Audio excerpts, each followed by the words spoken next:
As a brown or tan skin, I rasa bukan I seorang saja yang pernah experience foundation or powder yang kelabukan I punya makeup.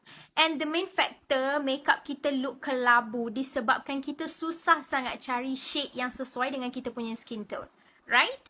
So, bila you salah pilih shade, tendency untuk dapat grey foundation sangat-sangatlah tinggi. And I think kita tak perlu risau lagi dah sebab apa? I dah jumpa Malaysian brand kosmetik yang boleh settlekan masalah kita. A local brand from Haus Cosmetics. It has 7 shades for Asian skin tones.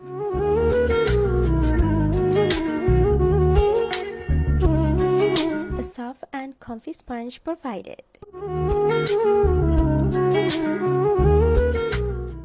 Beautiful for full coverage.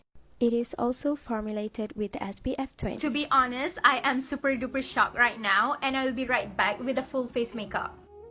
And I'm ready within 5 minutes.